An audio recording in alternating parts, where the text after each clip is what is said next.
I want to kind of give you an update what's on the agenda for this week. First of all, today we go in at 5:30 in the Senate, and we'll confirm Howard Lutnick, and then we'll proceed with the procedural motion to move to executive order. What executive order is when we start doing really nominees. Legislative is when we start doing bills. We have to move from legislative to executive. That's what we'll do today, and then we'll put Kash Patel on the clock, which means we could vote on him really as early as tomorrow if the Democrats want to play nice with us, which I doubt they will. More than likely we'll be voting on him on Thursday morning. And then we'll get a few other noms done to this week too. As we go through the process, I'll make sure I keep you guys updated. Well, that's Senator Markwayne Mullin talking about the Senate schedule this week, and there's still some really key things that need to happen in order for Donald Trump to get his cabinet approved. And Howard Lutnick, I don't know, is that going to be a scandalous one? Who knows? But of course, Kash Patel is the one major prize left for Donald Trump to get across the finish line that I think the Democrats are freaking out about the most. So we go to our friend who is there on the ground at Capitol Hill, the Fox News Radio Capitol Hill and White House correspondent, Ryan Schmelz. And he joins us once again here on the Annie Frey Show. Ryan, welcome back. It's a pleasure to have you here. Always great to be on, Annie. How are you? I'm doing okay. So we got a little bit of a breakdown there from Senator Mullin from Oklahoma about what the Senate is looking like, the schedule this week. How do you feel about the Howard Lutnick and Kash Patel confirmations? We going to see the thumbs up by the end of the week on both of those? I think it's trending in that direction. I don't think Howard Lutnick's going to really have too much drama attached to it. He'll probably get every single Republican vote. Maybe a Democrat here or there. We'll see. I mean, you've seen some nominees get upwards of 20 Democrats on board. You've seen others get past the 60 to 70 vote threshold. So we'll see what Lutnick's able to do. I don't really expect this to be one that has a lot of drama attached to it. I think the extent of that drama is going to be a party line vote. Now, on the other hand, you've got Kash Patel. That one's going to be a little bit more interesting, but just the way that things have been trending, it just seems like Kash Patel has done what he needs to do to get across the finish line here. I think we're all once again going to be watching, though, to see what former Republican leader Mitch McConnell does in this situation. He's the only nominee to vote for more than two or against more than two of Donald Trump's nominees so far. He's voted for against three in total. So does he make it four with the Kash Patel nomination? That's a real. I was going to ask you about Mitch McConnell, even in a broader sense here, about his health, about his presence, about his influence. What is the Mitch McConnell mystique right now in the Senate? Does he have influence on senators? Is he present in these conversations, or is he kind of just showing up and doing his Mitch McConnell thing?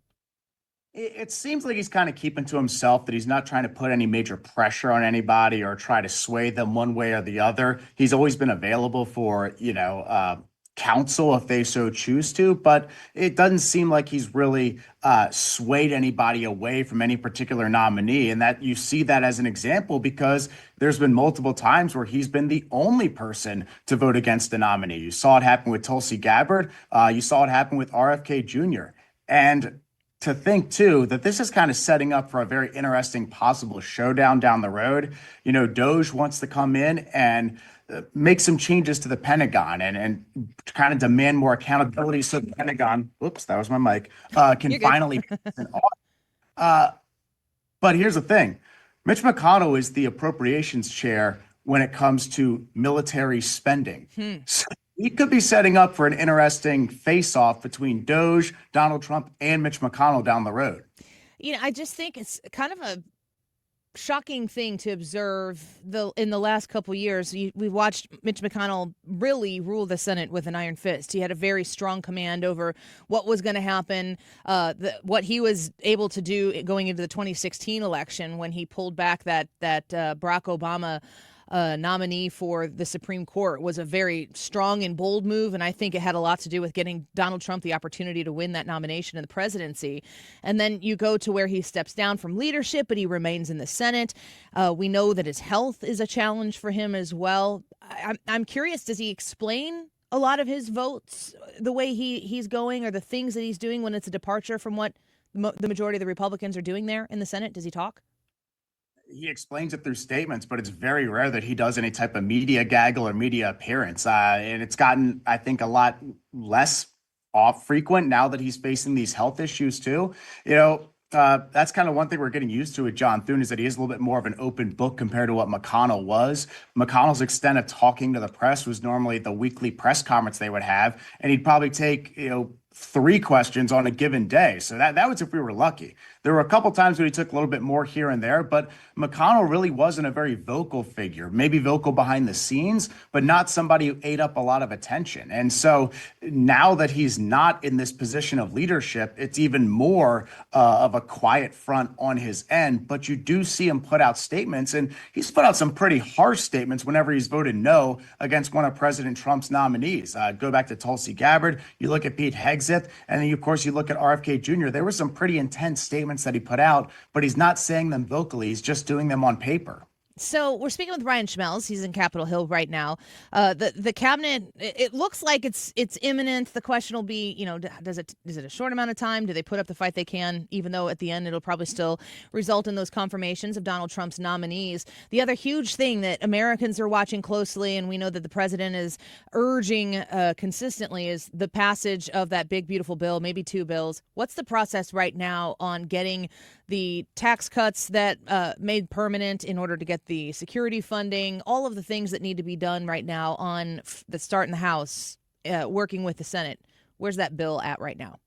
We could see some movement from the Senate this week, but their bill is way different in the fact that it does have the same amount of money for border security, national security, as well as energy policy. The pay-fors are relatively similar, where they're going to require respective committees to go find the cuts to offset the any additional spending that's in there. But what's interesting is that the Senate version does not include tax law. On the other hand, the House version does include tax law, so it's vastly more complex than what the Senate one looks like. So on the House side, you've got $4.5 trillion in there for taxes, renewing the Trump taxes, adding no taxes on tips, no taxes on overtime, the SALT tax deduction, which is big for a lot of blue state Republicans. But it also requires them to have $2 trillion worth of spending cuts. 1.5 is the low number, and then they want to get up to $2 trillion as the goal. But the thing is, if they're not able to find $2 trillion in cuts, then they have to go take provisions away from the tax bill and then use those to offset the difference in savings. So that might set up for a little bit of an issue down the road if they're able to get it across the finish line. But you're already seeing some New York and California, New Jersey Republicans come out and say that they're concerned that there won't be enough SALT deductions involved in this.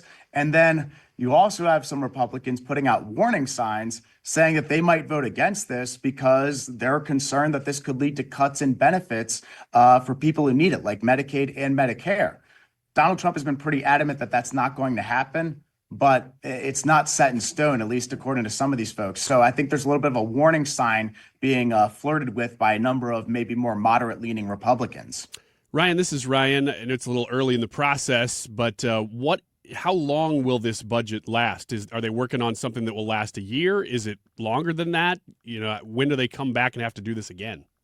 Right. So this is a budget reconciliation. So this is essentially the reconciliation process is a way for them to skirt the 60 vote threshold in the Senate, get something across that only requires 50 votes. This wouldn't really apply to funding the government in its entirety long term. That process is still being worked out. Right now, you have leadership in Republican and Democrat circles meeting behind closed doors, trying to hash out a top line number that would likely fund the government probably through September is what we're looking at there.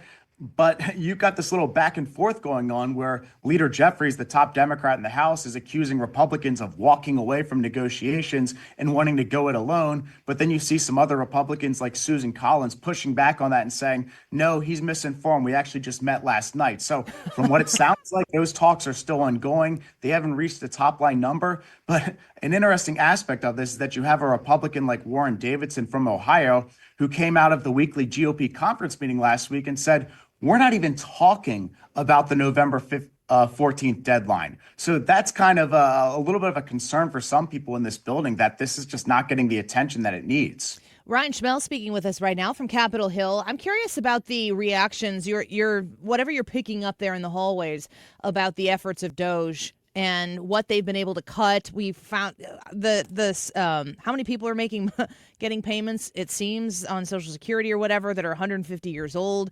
4.7, is it trillion? I get the M's, the B's, and the T's mixed up, of payments that aren't traceable. I mean, there's so many massive questions that I feel like we always have to be prepared for there to be a logical explanation that just hasn't been pinned down yet.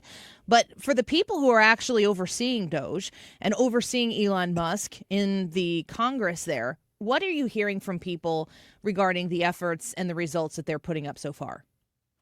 Well, Republicans think this is a winning issue. They think that waste, fraud, and abuse is something that they should have been focused on back during the first Trump administration. So they're trying to make up for lost time in many ways. So I think Republicans are pretty unified about this, but I think there is this concern about, is DOGE going to get into benefits? Is that going to become an issue? And then also DOGE is starting to focus on the Pentagon. And there's been at least one Republican who said, be a little mindful when you go to the Pentagon, because we don't want to do anything that might make us less safe or our military less strong. But at the same time, when you consistently fail audits every single year, I think that there is a push by Republicans to start rooting out waste that they can possibly find in the Pentagon. And that's an issue that might get some Democrats on board with, especially progressive Democrats. But I think there might be a little bit of a question going on about the legality of what DOGE is doing, because a lot of it's governed through executive order. I think there is a thought amongst Republicans that they do need to start codifying some of this into law